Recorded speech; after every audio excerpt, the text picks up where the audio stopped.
En la mañana predicamos acerca de la oración de nuestro Señor en el huerto de Getsemaní, que estaba en una montaña, un cerro, y hacemos mención de que ahí está representada la presencia del Señor, que es un lugar donde hay muchos olivos y que su fruto del olivo es la aceituna.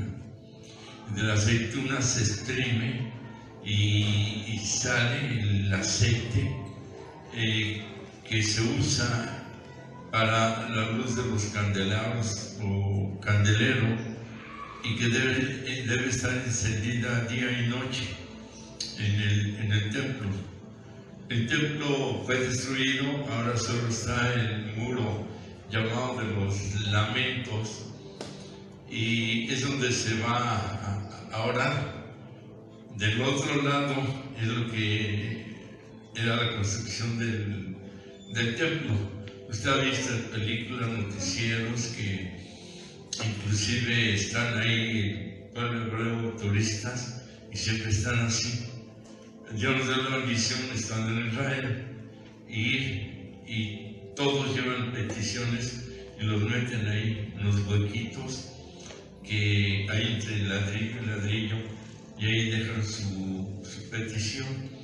Para ellos el templo, más que templo, aún en las traducciones siempre aparece así, es casa de Dios.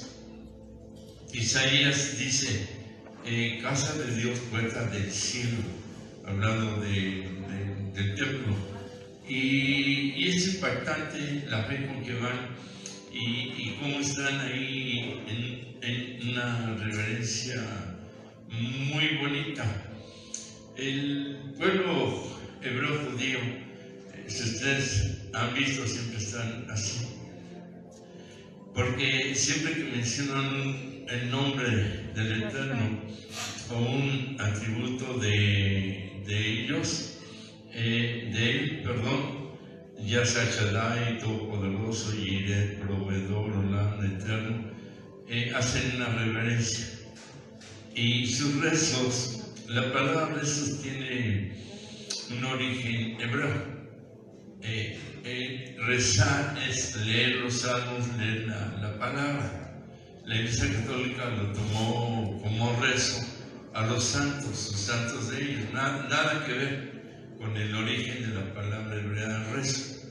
Entonces, cuando rezan la palabra y encuentran una alabanza, adoración, atributo o algo, hacen la reverencia. Son las primeras cervicales de arriba hacia abajo, las que hacen que el cuello se mueva. En el hebraísmo, el cabello largo en el hombre debe cubrir esas 4 o 5 vértebras. Más grande ya es cabello largo, y más corto no debe de ser. Y en la mujer, el cabello largo entonces es de esas vértebras hacia abajo. Lo más corto es que cubra esas vértebras. La Biblia enseña que el cabello de la mujer es su velo. En el hombre, la kippah, ya que el cabello significa fuerza y la cabeza autoridad, se usa para cubrir nuestra autoridad y nuestra fuerza, y depender de la autoridad y la fuerza del Eterno. Y la mujer usa el velo, y hay que tener el cabello largo, de todas formas usa velo, en señal de que está bajo sumisión y sujeción de Dios y de su esposo. Es la enseñanza en parte, aunque también en la mujer el cabello significa el asiento de Dios, donde Dios está con su gloria, ya que la mujer ha sido creada para generar vida, para una vez que es engendrada y que es concebida, es creadora de vida dentro de ella. Esto es algo profundo, es algo muy bonito, porque la particularidad de su naturaleza de engendrar vida dentro de ella, hablando de las mujeres, no les dará al hombre. El hombre tiene que engendrarla, la mujer concibe y el hombre pone la semilla de vida, pero la que se encarga de desarrollarla, de que dentro de ella se esté manifestando la creación, la forma y todo, de la mujer. De ahí la mujer tiene una gloria creadora, creativa, muy especial. Por eso es llamada gloria del hombre, corona del hombre. Por eso es que es la idónea, porque el hombre necesita de esa gloria, necesita de esa presencia, para que también el hombre sea engendrado, desarrollado espiritualmente. De ahí que la mujer que no se sujeta al amor del hombre, amándolo con todo y como debe de ser, no estar cumpliendo esa función matrimonial y tampoco como madre. Pero el varón tiene que amar a la mujer como Yahshua a la iglesia, que entregó su vida por ella, que debe de hacer todo lo más posible por ella, que tiene que cuidarla, que no se manche su vestido, que no se arrugue su vestido, y tratarla no como una reina ni como una princesa, sino como la sierva del Eterno, que le va a estar transfiriendo de su luz, que es lo que hizo esta Sara para con Abraham, cuando él no tenía la luz, la gloria suficiente para engendrar a Isaac, luego a Jacob, y que de ahí vendría el pueblo de Israel, las 12 tribus. Por eso pasaron casi 18 años cuando les dada la promesa a Abraham y a Sara, que tendrían hijos y una prole, generación, como la arena del mar, como el polvo de la tierra, como las estrellas del cielo, y bendecirían a todas las razas y a todas las naciones de quienes aceptaran la palabra y al Dios de la palabra. Entonces estas cervicales son bien importantes porque debe manifestarse un hecho de humildad, de reverencia, no solo cuando se lea algo del Eterno, sino cuando se mencione el nombre. Si secularmente y humanamente entra el jefe de trabajo o se ve una autoridad en la calle, policial, lo que sea, y la hacemos así oficial en unos días, el jefe pues no se diga.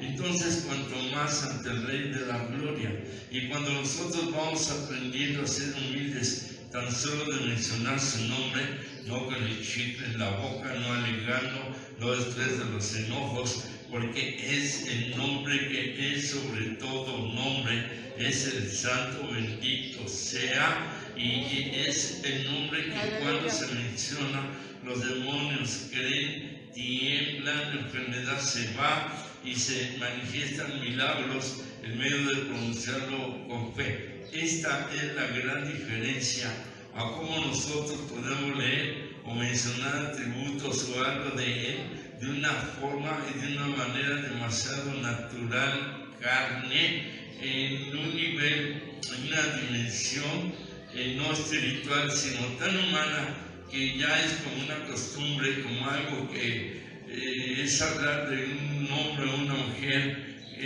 como si fuera cualquier cosa, cualquier persona, y no, Él es el que es, que era, que es, que será, el que existe, el que vive, seguirá siendo. Amén. En Él está toda la eternidad, los espacios, los tiempos, los movimientos, con o sin medidas de tiempos. Él es existente en sí mismo y Él tiene en sí, en su deidad, en su esencia divina, su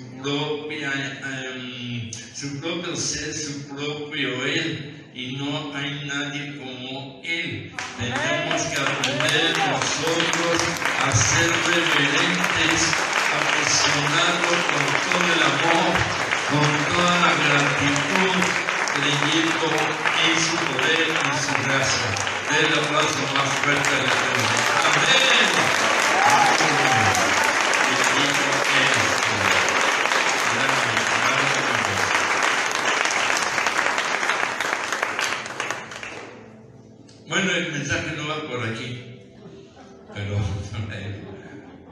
Y cuando Dios nos da la bendición hermosísima de entrar al aposento donde fue el derramamiento del Espíritu Santo, muy difícil aguantar ahí. Luego cuando fuimos a su tumba y ver el espacio donde estuvo su cuerpo, también muy difícil, no para mí, para cualquier creyente, obvio, por lo especial que se siente estar en ese lugar. Y todavía nos da una bendición extra. ¿Por qué? Porque en la zona donde está la tumba, uno caminando hacia el monte y está el lugar, obvio que ya hay una reja y no se puede llegar al lugar de la crucifixión, pero en la bendición de unos, no sé, 200 metros tal vez, no lejos está la reja, está muy cerca la crucifixión, y va bajando. Entonces va uno caminando hasta llegar a la tumba en donde el Señor fue enterrado. En ese transcurso, en medio, íbamos bajando del lugar de la crucifixión, y hay un jardín, unas flores hermosas, una tierra especial, y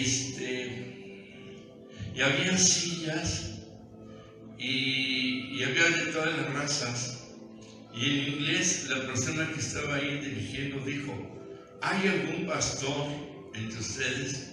Y nadie levantó la mano. De los que estaban sentados, había unos 100, 120, algo así, personas, ¿no? Y tenían vasitos, un vino, pan, y yo entendí que era el ofrecer la Pascua, o como le llaman en las iglesias evangélicas, la Santa Cena, cuando él dijo: este es mi cuerpo, este es mi sangre. Y nadie levantó la mano y volvió a preguntar en inglés si había algún pastor para ministrar los elementos. Y como nadie levantó la mano, ya no había lugar para mí para sentarme. Iba conmigo Javier, el misionero de aquí, iban 2 hermanas judías, 3, no recuerdo quién más. Entonces yo le grité: yo vayan pastor, y así le grité, y ya me dijo: vengan, ya voy. Entonces ya me explicó, y Dios nos dio la bendición, la hermosísima bendición, entre la tumba y el lugar de la crucifixión, de ministrar parte de la Pascua. Son bendiciones que se guardan en el corazón, que pocas veces para tener un siervo, porque son la bendición de ser llamado, y que usted es un llamado también. De alguna forma son muchas, pero hay algunas que son especiales, y el poder ministrar no solo en ese lugar, sino una diversidad de personas de diferentes razas, también fue algo muy bello y muy bonito.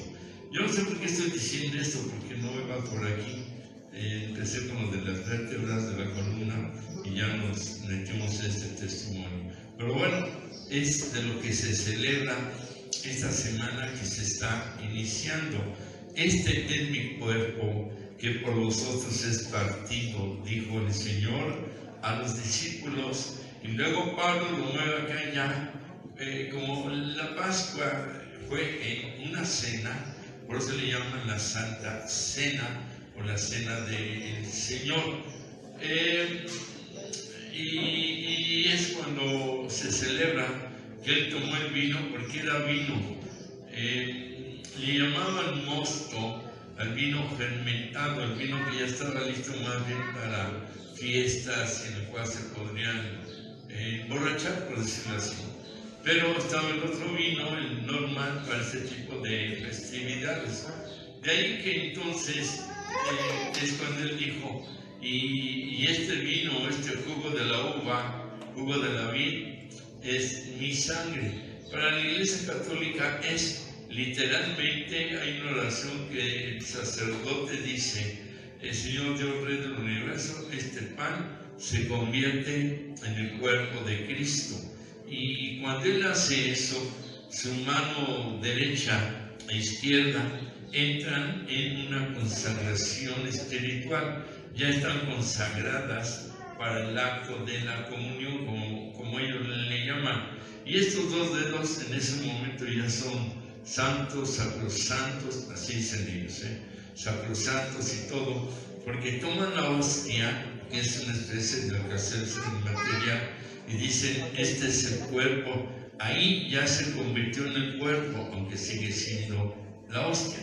Aquí el vino sigue siendo vino, aunque para ellos literalmente ya no es vino. Para ellos es la sangre, sigue siendo vino, pero para ellos es la sangre, lo que llaman el acto de la transustantación. Para nosotros representa el cuerpo y representa la sangre.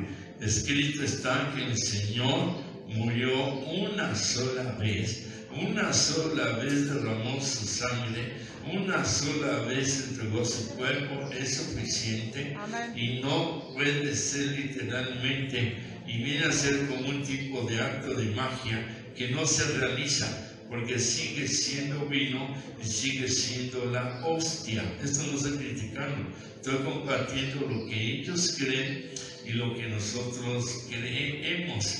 Pero no deja de ser un acto en el espíritu, en un agradecimiento y en un amor, y sobre todo amor más agradecimiento y fe de lo que Él hizo por usted, lo que Él hizo por mí, lo que Él hizo por todos aquellos que han creído y por los que han de creer. El cuerpo que se entrega se desangra, la sangre que nos limpia de toda maldad.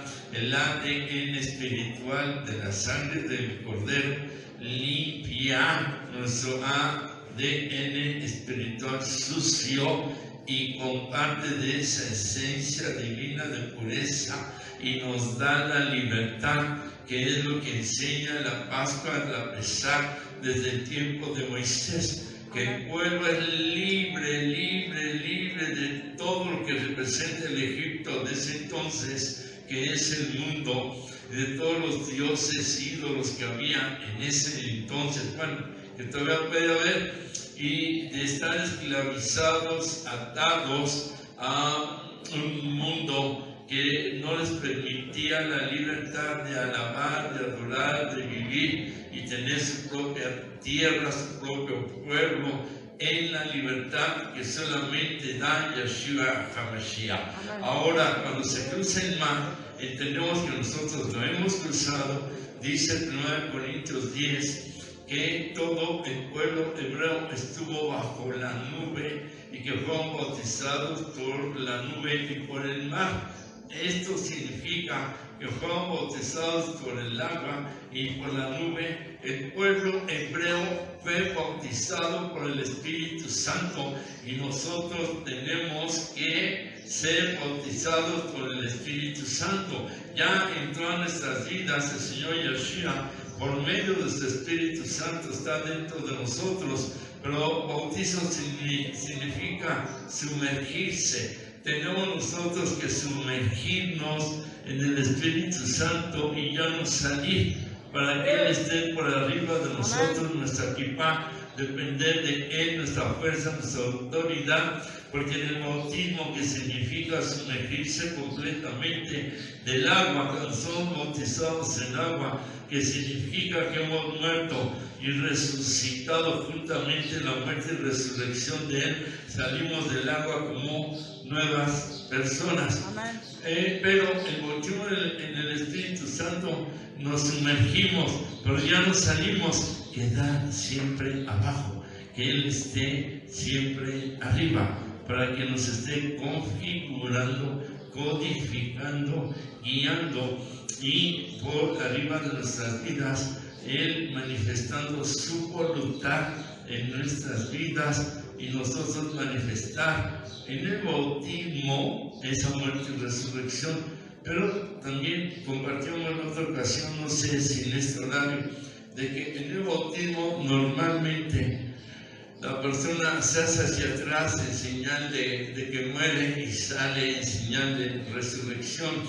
Pero en ese tiempo lo hacían de una manera fetal, en la posición cuando se está desarrollando la criatura y está como un feto, así como enrolladito, que viene formando la letra Yod, que es la primera letra como una comita flotando arriba, que junto con la G significa vida.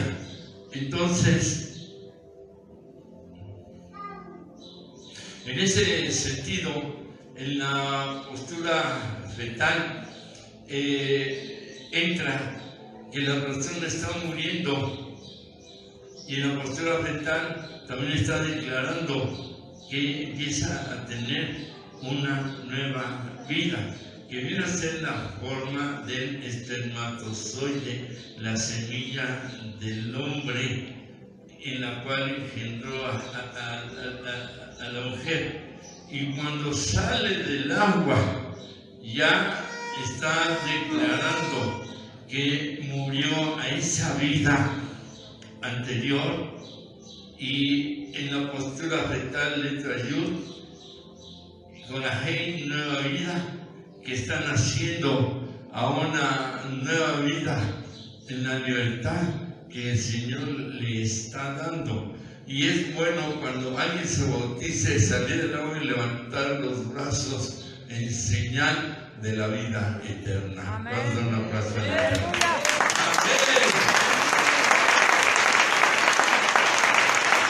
Aleluya. De ahí que no es solo bautizarse por bautizarse.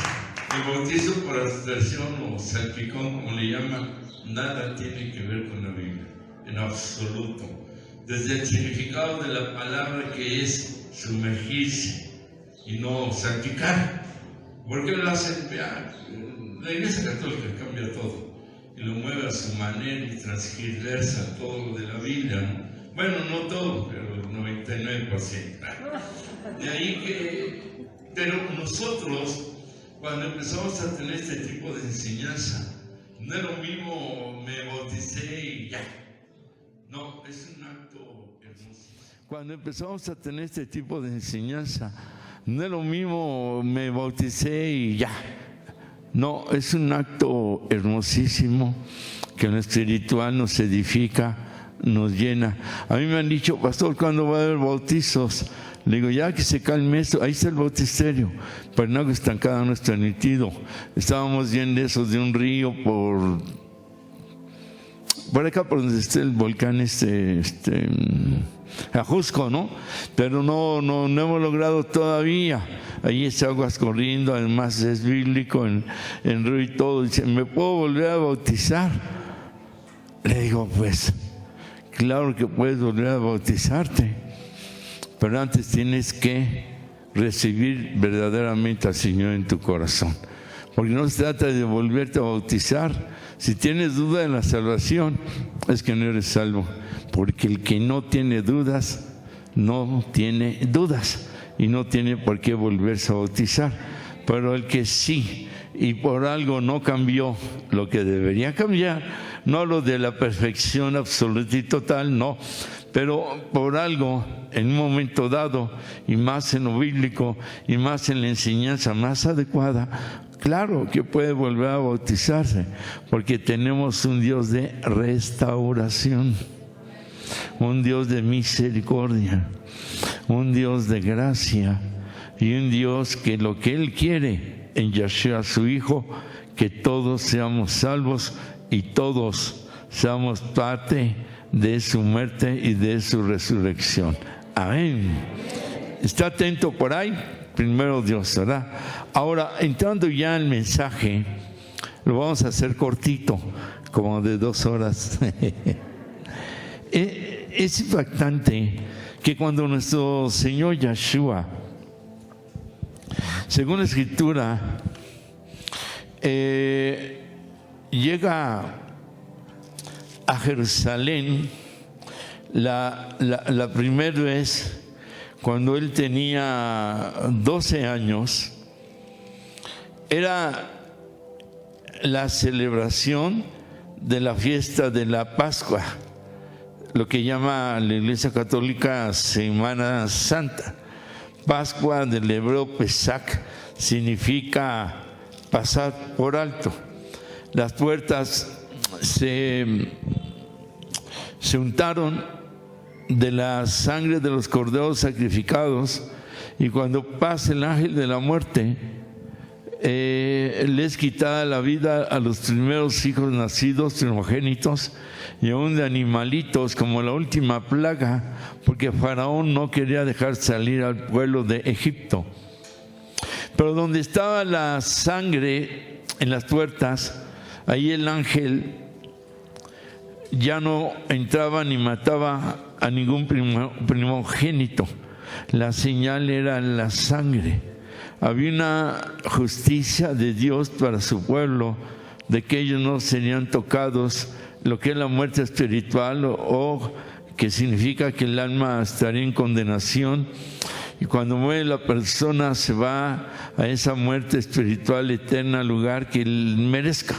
Entonces la sangre es la que da la vida, la que es la justicia de Dios, es la justificación, es pasar por alto, es no tomar en cuenta los pecados. Ya hay algo que justifica la muerte y resurrección del Señor, y la muerte no toca al pueblo del Eterno. Esto era en Egipto, esto es en nuestras vidas, que la sangre del Cordero nos justifica. El justificador es Él, y los pecados, llámele de muerte, de condenación, no son tomados en cuenta, ya son borrados, ya son quitados, ya son olvidados. Amén. Y esto se celebra de ahí en adelante como la Pascua de la libertad, cuando el pueblo de Israel sale y toca la tierra nueva, sale del mar. Lo primero que ve es una luna llena. Los meses todos tienen una luna llena, completa, y de ahí nace un agradecimiento al Eterno, y la luna viene a representar la libertad del pueblo.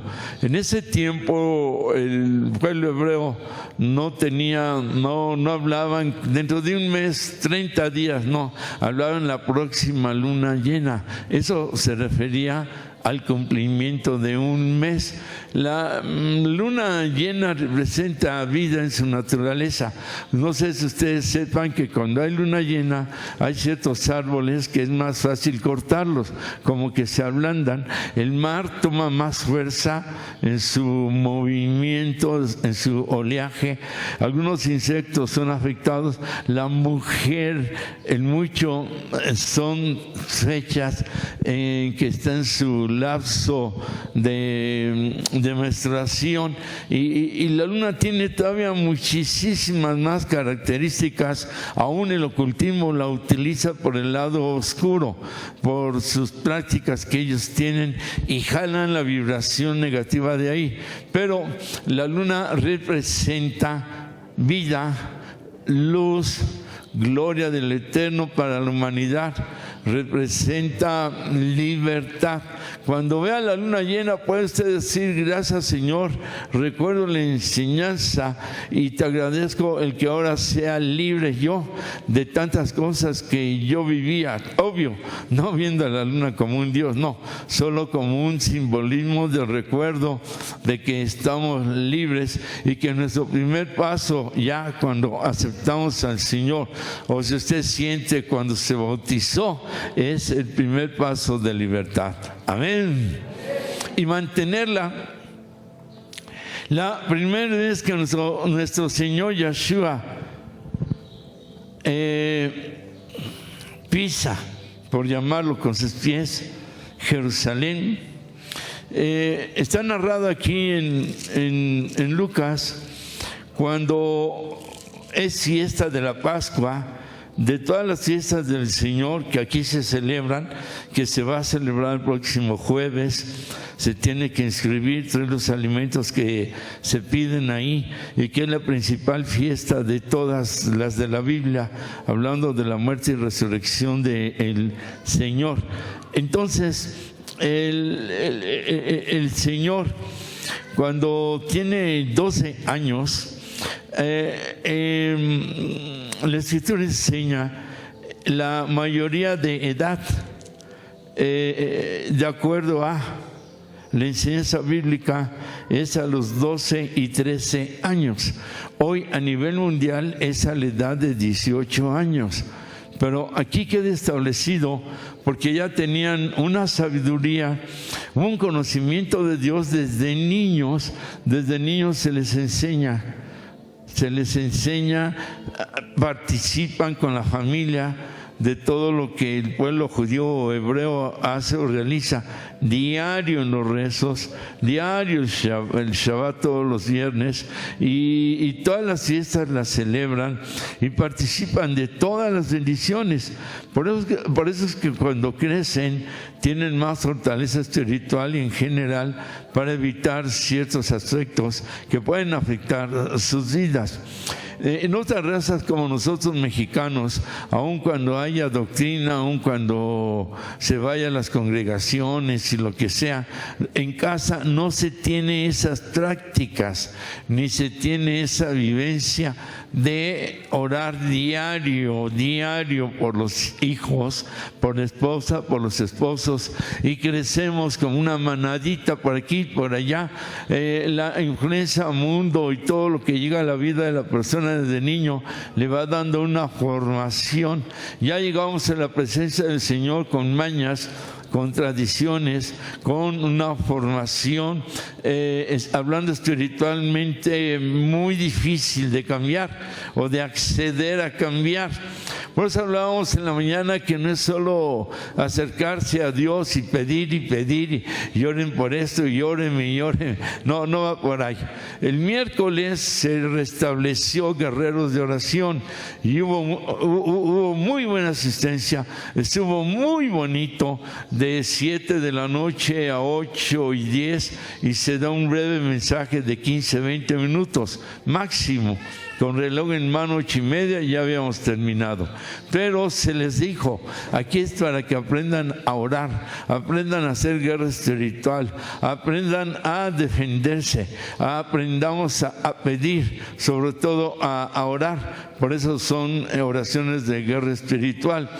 Al terminar, yo no voy a orar por nadie, les dije, porque anteriormente todavía se hacía la fila y todavía pedían que por sanidad. ¿Pero por qué por sanidad? Ya se oró por sanidad, ya repetiste la oración, vas a anular tu fe y tu oración de hace un momento. Entonces, esto yo se los comparto porque nosotros tenemos que aprender a depender directamente de Dios, tenemos que aprender a orar. Muchas respuestas tal vez no se dan porque no sabemos orar, no queremos aprender a orar. Queremos que todos nos lo hagan, que todos nos lo den, que Dios ponga todo en nuestras manos, cuando Él está esperando que nosotros le busquemos y estemos en esa relación con Él.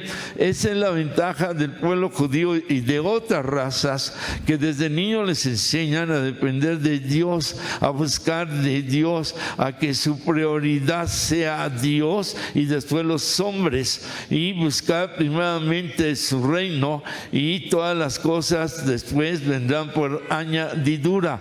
Pero nosotros estamos acostumbrados a buscar primero las añadiduras, y de Dios quién sabe, pues ahí de vez en cuando me estoy ahogando, cuando estoy enfermo, cuando la prueba está bien difícil, cuando ya no sé qué hacer, cuando estoy desesperado, cuando ya no puedo con los propios errores que he provocado, cuando ya no puedo con las propias consecuencias que he generado, y por ahí está todo eso. Pero el Señor enseña a depender de Él. Él a esa edad está cumpliendo su bar mitzvah, significa hija del pacto o hijo del pacto, lo que Roma transforma en los 15 años, que quién sabe de dónde sacó esa costumbre de los 15 años, de una manera bien diferente, con prácticas bien diferentes y que nada tienen que ver con el llamado hijo o hija del pacto, conforme la palabra del Eterno. Ahora ya van 3, 4 clases que se han dado a jovencitos de 12 a 15 años aquí los sábados. Primero, 2 psicólogos cristianos les dieron 2 clases acerca de lo que son las emociones, sentimientos, todo eso. Después, una doctora también de aquí de la iglesia les habló de sexo abiertamente, y todavía hubo fueron 2 de los psicólogos, la doctora, y ya se les empezó a dar la doctrina, los 5 primeras lecciones para quien guste bautizarse de estos jovencitos, y ya viene después lo que es el Bar Mitzvah. El Bar Mitzvah hacen un pacto con Dios de entregarles su adolescencia y la primera parte de su juventud. Padre y madre le entregan una carta escrita a los hijos diciendo lo que son para ellos, motivándolos, y por ahí es una práctica muy diferente a los 15 años en el cual se les consagra y ellos hacen ese pacto para con Dios y le entregan su juventud inicial. Créame, hermano, que quien lo toma en serio y no están jugando y lo hacen conforme la palabra, tienen asegurada su juventud, su madurez y su vida en la presencia del Señor. Amén. Esto lo comento porque nada impide que nosotros, a la edad que tengamos, nos consagremos y nos entreguemos al Eterno y hagamos un pacto, como lo que significa Bar Mitzvah, hija del pacto, Bar Mitzvah, hijo del pacto. Todos nosotros en Yeshua somos hijos del pacto, porque hemos aceptado el pacto del Señor de su muerte y resurrección, y Él cuando pacta, Él no rompe los pactos, Él los cumple a la perfección, y tenemos que entrar a celebrar nuestro Bar Mitzvah en vida, en práctica, en hechos, y no rompamos nosotros el pacto de la entrega de su cuerpo, de la entrega de su sangre, y mantenernos en el sacrificio, muerte y resurrección de Él en nuestras vidas. Den un aplauso al Señor. Amén. Aleluya.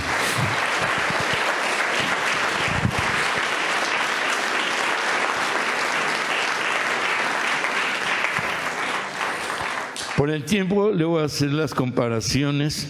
En Lucas 2:42 dice la Escritura que el Señor dice, y cuando tuvo 12 años, los 12 años del Bar Mitzvah, subieron a Jerusalén a la costumbre de la fiesta, hablando de Pesaj.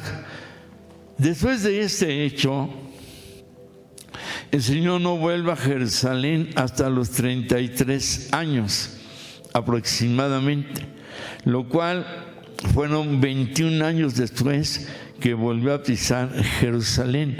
Aquí tenía 12 años y lo vuelve a pisar a la edad de 33 años de edad. Aquí hay códigos usando la gematría. Gematría es lo que se conoce como numerología en el mundo. Aquí la gematría son códigos revelados de acuerdo a los números para enseñarnos un sot. Esto es un secreto que se revela. Cuando vemos 12 años y hacemos la suma de 1 más 2, significa 3. Cuando llega aquí a los 33 años, tenemos el número 3 2 veces, 33. Aquí fue 1 más 2, 3, 12, y aquí son 2 veces 3. Esto habla que era la segunda vez que pisaba Jerusalén, formando un número 3. Es un código, porque aquí Él entra al templo del Señor Yeshua y está celebrando su Bar Mitzvah como hijo del pacto. Y aquí a los 33 años está celebrando muerte y resurrección como el hijo del pacto, también así llamado. Aquí a los 12 años está representando a las 12 tribus de Israel, que él viene a celebrar como hijo del pacto a un futuro la formación del pueblo de Israel de acuerdo a las 12 tribus. Y cuando nosotros vamos a Juan, en el capítulo número 12, en el versículo número 13, encontramos la referencia que habla en sí misma y por sí mismo de una manera clara y literal. Y dice: tomaron ramas de palmera y salieron adelante y clamaban: Hosana, bendito el que viene en el nombre del Señor, bendito el Rey de Israel. ¿Cuándo es la entrada triunfal? Entonces, aquí los 12 años representan las 12 tribus de Israel, y aquí cuando él está haciendo su entrada a Jerusalén, que es de lo que estamos hablando, están llamándole el Rey de Israel, el que formó al pueblo de Israel proféticamente desde Moisés, desde Abraham, desde Isaac, desde Jacob, para formar el número 12 y establecer el pueblo de Israel. Amén. En Lucas 2:41 se celebraba Pesaj, el sacrificio del Cordero. Y ahora, a los 33 años, también se está celebrando el sacrificio del Cordero, cuando el Cordero es el Señor. En Lucas 2:46 dice que se le perdió a José y a María por 3 días. Dice la Escritura, y aconteció que 3 días después le hallaron en el templo. Se les perdió 3 días, lo andaban buscando y lo encontraron en el templo, y estaba sentado en medio de los doctores de la ley, oyéndoles y preguntándoles, y todos los que le oían se maravillaban de su inteligencia y de sus respuestas. Aquí él está celebrando su Bar Mitzvah, ya que ahí el jovencito, una vez que se le prepara, tiene que responder qué o quién es Dios para él, y algunas 5 o 6 preguntas, que es el Shema, que es la oración arónica, y lo básico que el joven tiene que, o la señorita, tienen que aprender.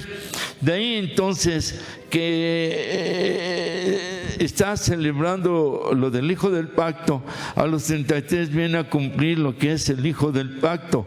Aquí se pierde 3 días si lo encuentran, y aquí se pierde 3 días, resucita y es encontrado, ya apareciéndosele a los discípulos. Amén. No es coincidencia de 3, 12 años, 2 más 1, 3, 33 años, otra vez 2, 13, ya llevamos 5 veces 3. El hecho es que siguen los códigos, y dice que lo hallaron en el templo. Cuando él dijo que el templo lo podía destruir y en 3 días lo reedificaba, entonces pensaron: ¿cómo va a tirar el templo? Pensaban en el templo material, cuando él estaba hablando de su cuerpo, él estaba hablando de su vida. Entonces se impactaban por las respuestas que él estaba dando.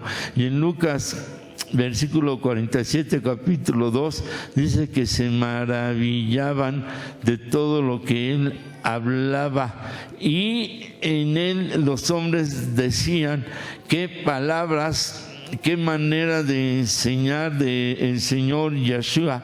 Para algunos decían: bueno, tu palabra es dura, ¿quién la puede oír? ¿Quién la puede escuchar?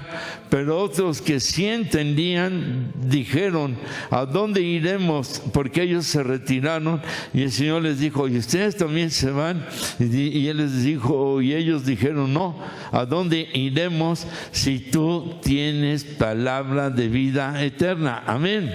Y el séptimo 3, que 7 es número perfecto en cumplimiento en cualquier suceso o número, es que a las 3 de la tarde Él es crucificado. Son códigos de revelación, se están del hebreo directo para entender, y hay más, pero bueno, es obvio que solo es así. Esto poquito para que tengamos nosotros como en lo espiritual Dios es perfecto, obvio, y como todo se va cumpliendo, se va realizando de una manera extraordinaria. Por eso hablábamos, se pierde 3 días, acá se pierde 3 días. Y en Lucas 2:49, cuando José y María lo encuentran, le dicen, ¿dónde has estado?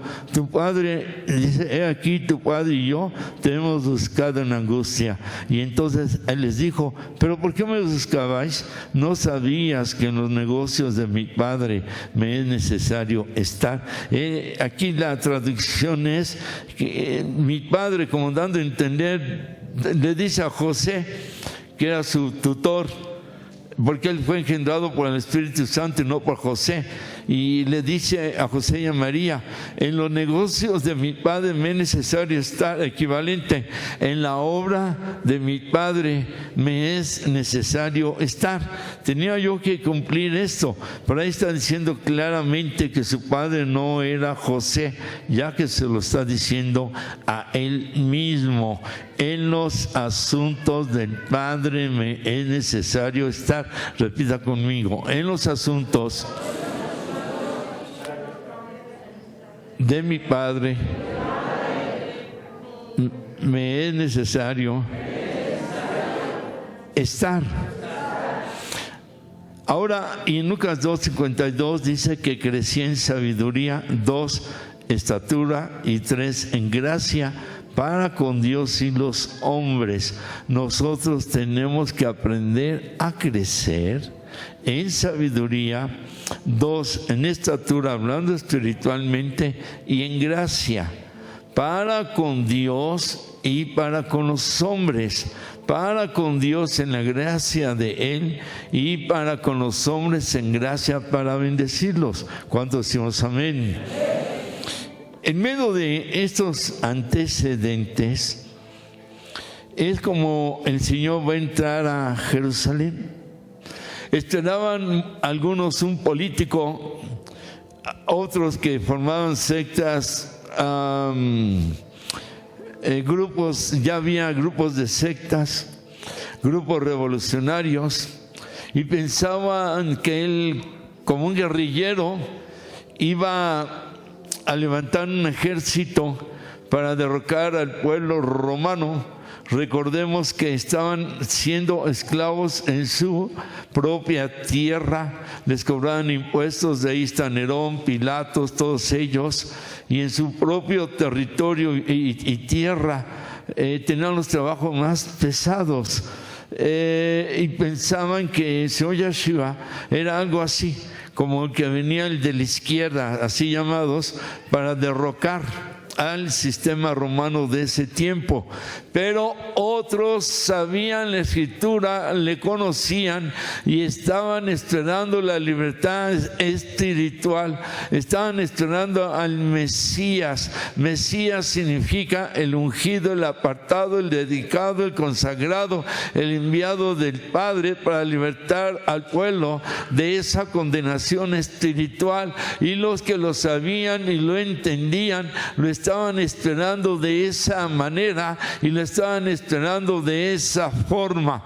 Nosotros, cuando le recibimos en el corazón, no teníamos este conocimiento, pero ahora ya lo tenemos, y conforme la enseñanza y la palabra, lo estamos esperando por segunda vez para la confirmación de su reinado, potestad, autoridad, soberanía, y se se confirme en nosotros su presencia, ya no como el siervo sufriente, sino ahora como el siervo triunfante, coronado ya no de espinas, sino ahora coronado de gloria, como el Rey de Reyes, el Señor de Señores.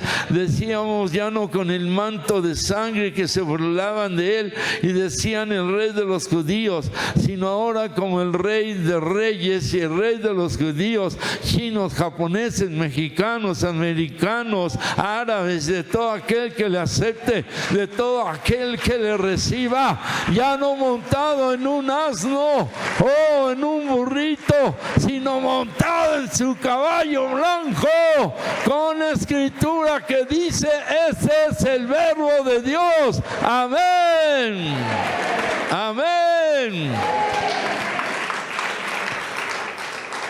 Está en nosotros cómo le vamos a recibir. Está en nosotros en cómo lo estamos esperando.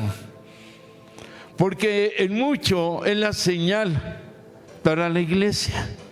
Mateo 24 dice: terremotos, guerras, pestes, hambres, persecución, el mal crecerá, hijos contra los padres, padres contra los hijos. Todo lo que está pasando, todo al pie de la letra, pareciera que estamos leyendo el periódico actualmente, pero como que no tenemos conciencia de eso. Entonces, la señal a la congregación, a las iglesias Keilas, como les llamen, es que Él no va a venir si no se predica la palabra, el evangelio, hasta el último rincón de la tierra. Y la otra señal dice: a todas las naciones. Esa es la señal que nos debe preocupar, porque todo lo demás que viene de terremotos, guerras, todo eso es un hecho que ya empezó desde años atrás y que seguirá. Ahora no recuerdo el texto, pero encontré uno que dice que el mar va a devorar la tierra y la va a invadir, y eso habla de los tsunamis. Todo se está cumpliendo al pie de la letra. Bendito sea el Señor, que nos ha dado iglesias en varios países y que ahora se acaban de afiliar 3 de la India, una de Pakistán árabe y 7 entre Nicaragua, entre Costa Rica y algunos lugares, con que ya había algunas, de alguna forma, la señal, no aquí, en muchas congregaciones se están dando y están haciendo un despertar de predicar la palabra y llevarla a donde sea necesario, y Dios está levantando hombres, y algo hermosísimo, está levantando jóvenes para su gloria. Amén.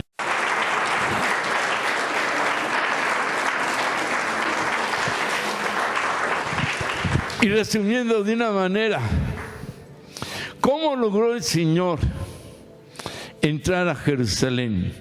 En la mañana compartimos que Él decía: pase por mí esta copa, pero no como yo quiero, sino como tú quieras. En su naturaleza humana, enfrentar lo que habría de venir. Y por ahí estuvimos compartiendo, y hay un texto al final que dice: si es posible que no pase esta copa, eso significa lo que yo tenga que vivir, pero que no sea tu voluntad, sino que sea tu voluntad. La preocupación que tenemos de ¿por qué no sano?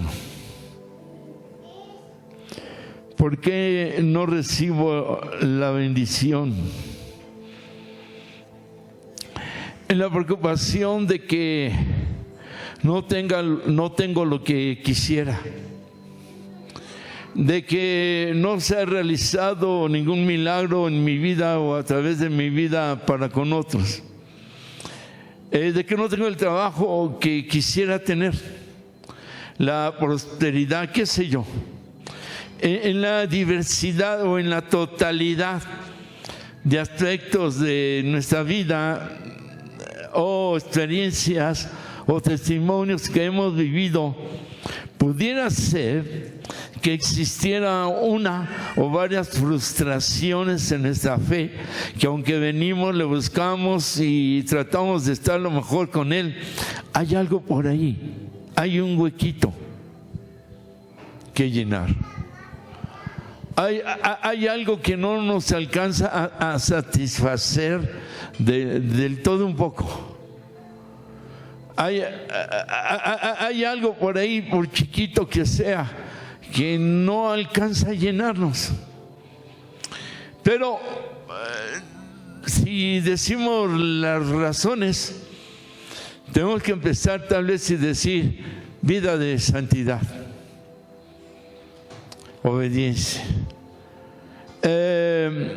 vida de fuerza de voluntad, hacer lo que tengo que hacer y no lo hago, vida de consagración, de fidelidad, y por ahí podríamos estar moviéndole, buscándole, escarbándole. Pero a mí lo que me impacta de esta narración, y todavía el Señor lo que iba a cumplir, era enfrentar todo lo que vivió de golpes, puñetazos, puntapiés, latigazos, todo eso. Porque cuando es bendición, tal vez la persona podría decir, yo le entro, yo sé que voy a sufrir, pero voy a tener una grande bendición y voy a lograr eso que estábamos hablando. Esos por qué se van a responder y me van a ser contestados. Eso, ¿por qué esto? ¿Por qué no? ¿Por qué sí? ¿Por qué acá? ¿Por qué allá? ¿Por qué me llegó? ¿Por qué al otro no? Y el otro no es ni creyente y yo sí. Y todas esas cosas, inquietudes, dudas, lo que no se dio, lo que no se ha dado. A lo menos lo que yo entendí aquí es esta parte final que decíamos: no se haga ¿qué? Dígalo fuerte. Sino que, dígalo fuerte, sin miedo. Sino la tuya.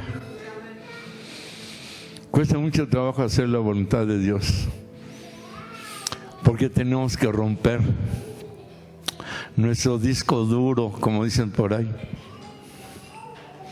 porque tenemos que salir, otros dicen los esotéricos, de la Matrix. Hay algo superior, a lo cual ya estamos configurados, codificados, conformados, moldeados desde niños. Educación, en mucho la mamitis, papitis y todo eso de titis dan forma a la vida de la persona. Entonces se tiene que romper con eso, y no digamos si es algo que sufrió en su vida pasada y están con unas lamentaciones, y aunque no lo expresen, lo manifiestan en la manera en que viven. Hay algo que no está viviendo de una manera normal. Es que hay algo, es definitivo. Todos tenemos algo de anormales, pero bueno, de vez en cuando se nos dispara por aquí, por allá.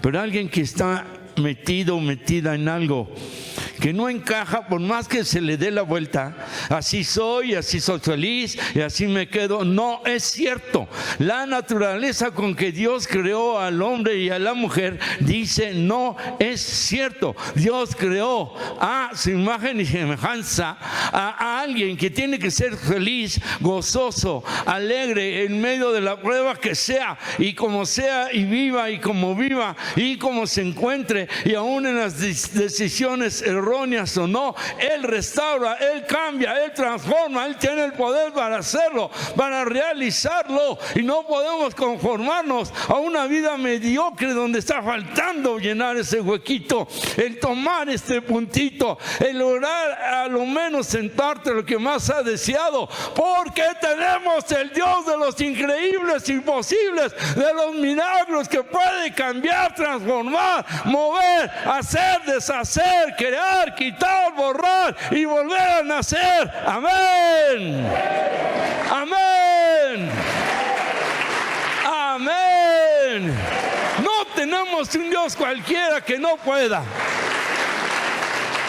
Ya basta de lamentarse de religiosidades, imposiciones, de querer mandar a hacer todo y todo como yo digo y no recibo nada. No, mire.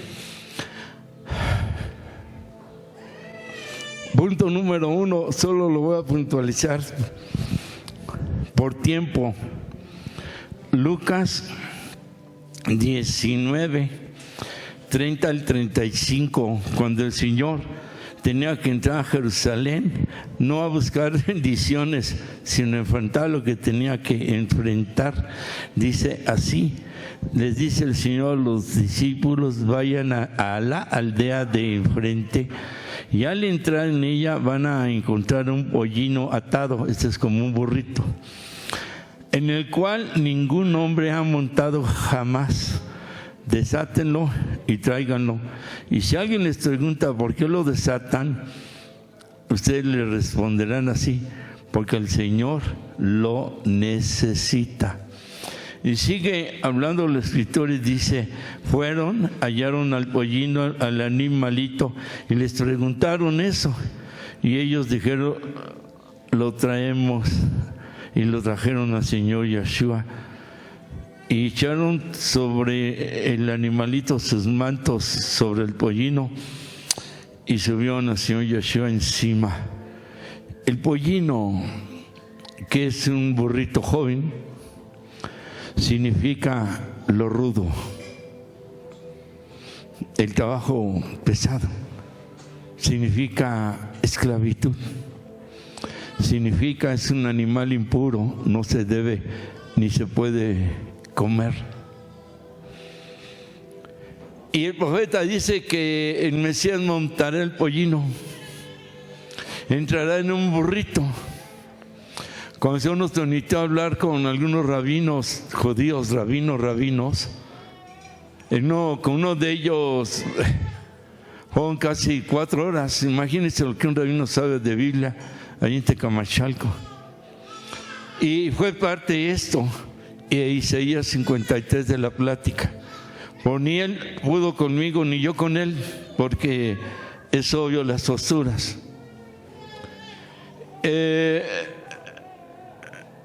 Cuando hablamos de todo esto, ¿por qué sí, por qué no los torqués?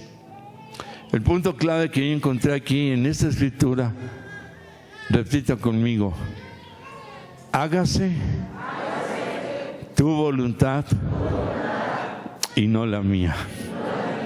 Cuando nosotros cedemos nuestros derechos al Padre, el Padre los toma y el Padre los va a ejercer y vamos a hacer lo que Él quiere, lo que Él dice, como Él dice, a la hora que quiere, con quien quiere, en el momento, en el lugar, en la hora, a su parecer, con sufrimiento, con bendición, con fortaleza, con debilidad, con enfermedad, con sanidad, con todo lo que se tenga que presentar. Hágase tu voluntad. ¿Cuántos decimos amén? Y es lo que encontramos en la escritura. Moisés dijo, Abraham, le dijeron: salte, llévate a tu familia, no sabes a dónde vas. Abraham no sabía a dónde iba, pero obedeció, no porque fuera muy obediente, porque fuera muy fiel, porque fuera muy consagrado, porque desde niño veía la idolatría y cómo su papá era idólatra según los comentarios. No, fue porque escuchó la voz de Dios. Fue todo. Y salió y logró ser padre de generaciones. Amén. Pero hay algo para poder hacer la voluntad de Dios y cumplirla: una vida de humildad. El Señor podía haber dicho: consígame un caballo, el mejor, el más bonito, un camello, un elefante, un medio de transporte de ese tiempo. Pero dijo: vayan por un pollino. Era la primera vez que se le montaba, que iba a ser montado el animalito. Escogí un animalito humilde. Valga la expresión de la palabra, y discúlpeme si estoy utilizándola mal. Dejemos que el Señor nos monte. Parece necesario romper el orgullo. la vanidad, la presunción, el que nos digan algo, tranquilo. Yo como pastor lo he vivido mucho, hermano esto, hermano esto, y se enojan. Y luego dicen, el pastor no me dijo nada. Y les dice uno, y ojo, cuando hablamos con pastores o líderes, yo se los he dicho, si usted es una persona sentida, no sirve para servir a Dios. ¿Se va a sentir de todo lo que le dicen? El Señor quiere que tengamos piel de rinoceronte. Si se va a quejar por servir a Dios, tampoco va a servir ni ser líder, ni tener ministerio, ni menos llamamiento. Sí, porque van a hablar, lo van a criticar, señalar o condenar, o va a estar poniendo en dudas esto, no sirve para servir, no. Uno tiene que saber recibir de todo, aguantarlo, resistirlo, amar a la gente, amar aún al enemigo, dice la Biblia, y todavía bendecirlos. Desgraciadamente, la gente es muy aprovechada y hay veces que en la nobleza abusan, pero no va por ahí, va en cuanto hay que ser amorosos, pero también hay que ejercer la autoridad, y para eso se necesita una vida de humildad cuando debe de ser, y la vida de autoridad cuando debe de ser. Pero básicamente la humildad da unos resultados como le dio al Señor Yeshua. Prefiero al burrito, al que puedo montar, al que es humilde, al que no se va, perdón la expresión, a rajar, al que no va a dejar botado todo, el que no va a traicionar, el que en un momento dado va a seguir el trabajo rudo, el trabajo pesado, el inquebrantable. Eso es una vida de humildad.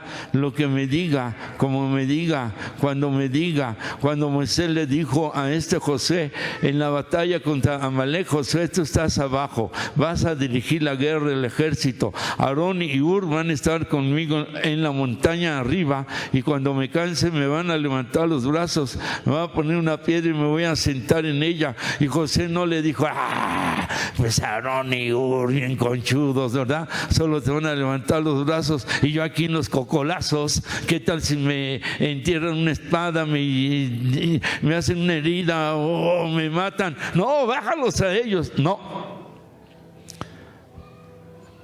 Yo sé, Moisés, que trae la voluntad de Dios, y yo me quedo abajo y guerreo, y si muero, que muera. Y Moisés y Hur dijeron: te vamos a levantar los brazos. Pero en el contexto bíblico habla de los demonios que atacaban a Moisés, y que ellos estaban levantando los brazos espiritualmente, y estaban en una guerra espiritual, y José estaba en una guerra física. Pero nadie dijo no, y le entraron con todo. Elías contra 450 sacerdotes satánicos no dijo no. ¡Oh, Señor, manda tu fuego! Y hasta se burlaba y decía: sus dioses no mandaron fuego, de seguro están dormidos, de seguro están de paseo. Y fue hasta sarcástico. ¿Qué tal si el Señor no hubiera mandado el fuego? Y era uno contra 450. Y él creyó que los podía derrotar. Y Moisés creyó que el mar se podía abrir en dos. ¿Usted qué es lo que cree? ¿Usted qué es lo que sienta? Hermano, hermana, usted puede abrir el mar. Puede vencer a los 450 sacerdotes satánicos. Y puede decir: yo voy, Señor, porque tú dices que yo vaya. Pero hay que montar el pollino. Hay que entrar a una vida de verdadera humildad, y que Él haga lo que quiere en nuestras vidas, y lo que Él va a hacer es vivir en la bendición de su resurrección. Amén. Amén. A su nombre. A su nombre.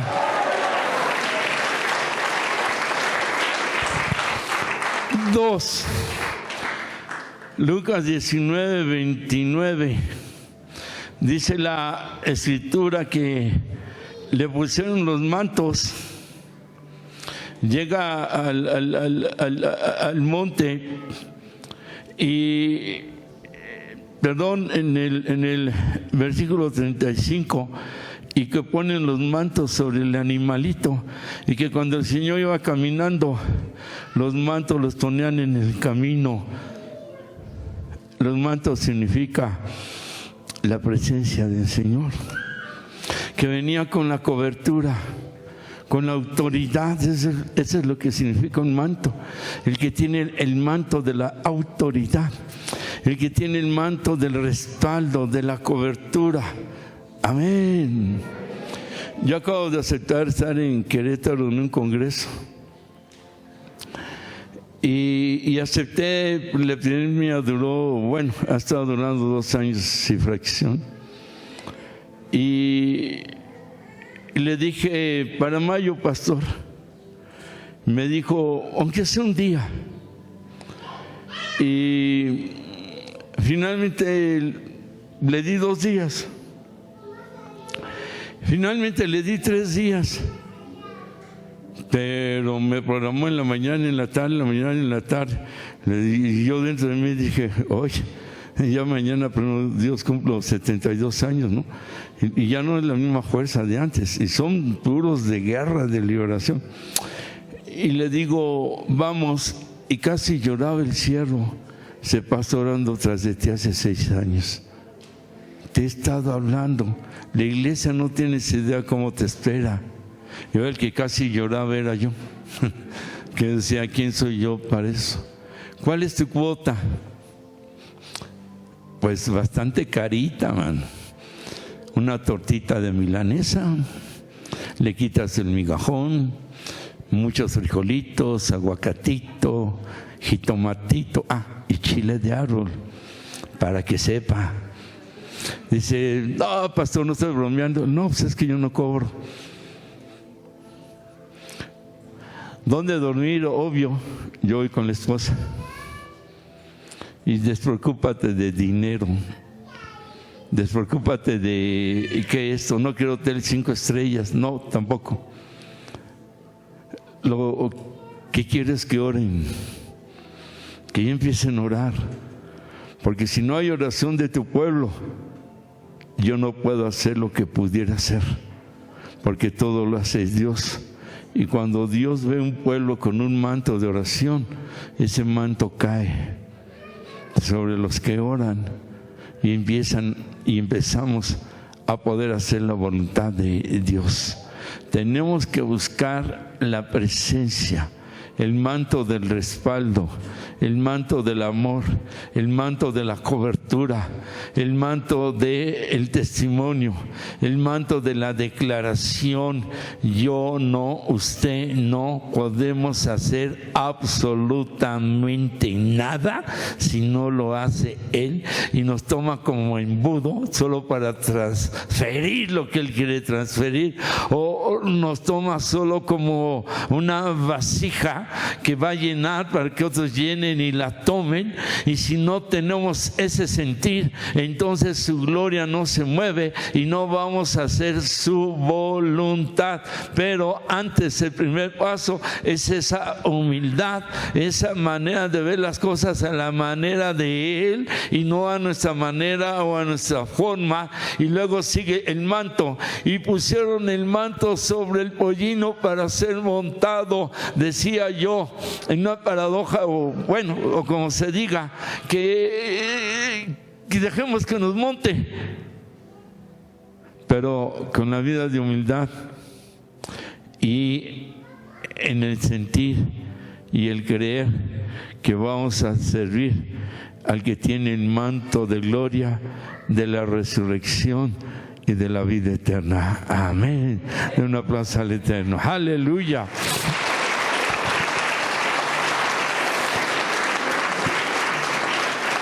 Y el tercer punto, ya el último, en el versículo 37 y 38 de la entrada llamada triunfal, dice, cuando llegaban ya cerca de la bajada del monte de los olivos, toda la multitud de los discípulos, gozándose, comenzó a alabar a Dios, a grandes voces.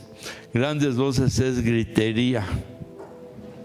Yahshua vive, y si alguien dice aleluya, grandes voces es aleluya.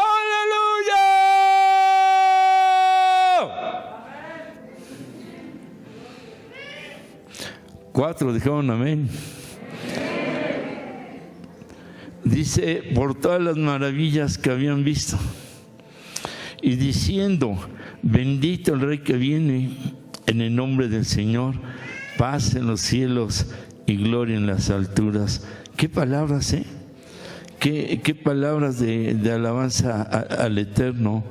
Repita conmigo. 1, vida de humildad. 2, el manto sobre mi vida. Y 3, vida de alabanza. ¿Cuántos creen que el Señor habita en medio de la alabanza?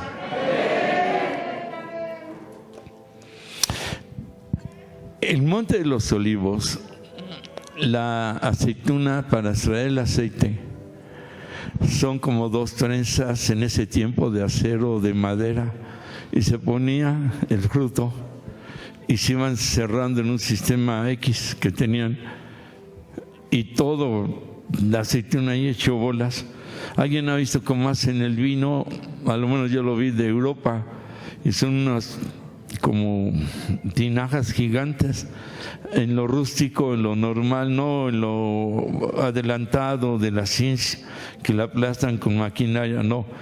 Y se meten descalzos, hombres, mujeres, todo como una celebración hermosa, y descalzos, y hay música, y empiezan a bailar, y están apachurrando las uvas, y está soltando su jugo. Es la manera en que sacan el jugo de la uva, no con licuadoras, no con extractores, no con maquinaria grande. Hay una película muy bonita mexicana, Pasó sobre las nubes, de Anthony Quinn, y ahí sale algo así.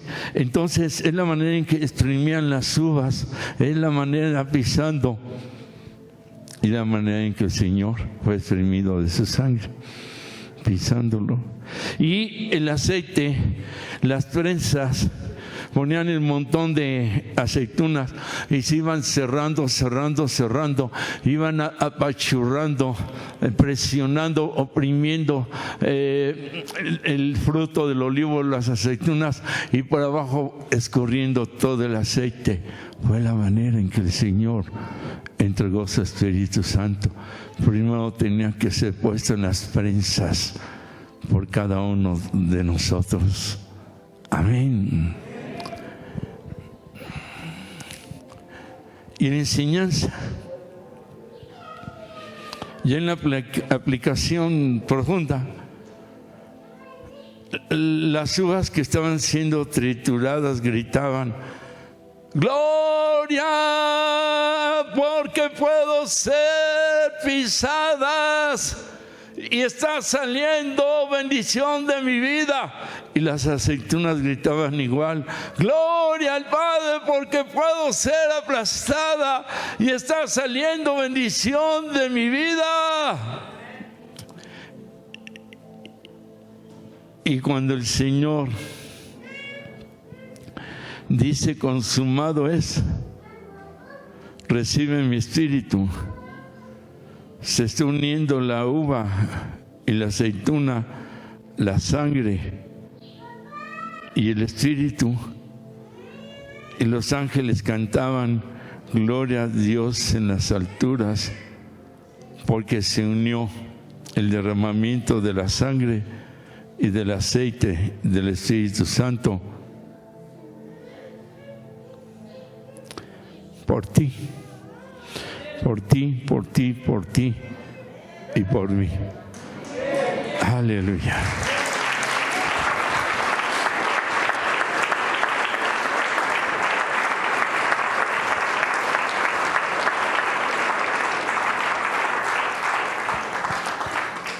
Hay un cuadro muy bonito que ni sé si se halla a la venta ahorita, donde Moisés está parado sobre la piedra y está así con la vara. El mar se está abriendo y hasta el fondo se ve la Torah, la palabra. Está hablando de la Pascua, que se va a abrir el mar para que el pueblo la cruce, y que la Pascua representa muerte, resurrección del Señor Yeshua, ya en su tiempo, en nuestro tiempo y por siempre, y que significa la libertad del pueblo. Pero al fondo está la Torah abierta a la palabra. ¿Qué significa? Que la sangre derramada del sacrificio de los corderos iba a dar la libertad al cruzar el mar, pero no se quedaba ahí, no, habría que llegar al derramamiento del Espíritu Santo. Por eso decíamos en la mañana el derramamiento del alma, la oración de Getsemaní: mi alma está afligida, entristecida hasta la muerte, el derramamiento del alma. Luego el derramamiento de su cuerpo, cruz, que derrama su sangre para llegar al derramamiento de su Espíritu Santo. Y el derramamiento del alma, de su cuerpo y de su espíritu, nos llevaría a Shavuot, Pentecostés, la entrega de la palabra. Porque la palabra sin el espíritu, la letra mata, mas el espíritu vivifica.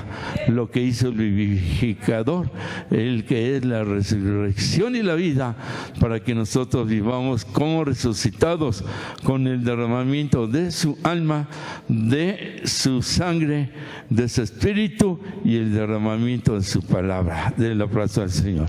Amén. Aleluya.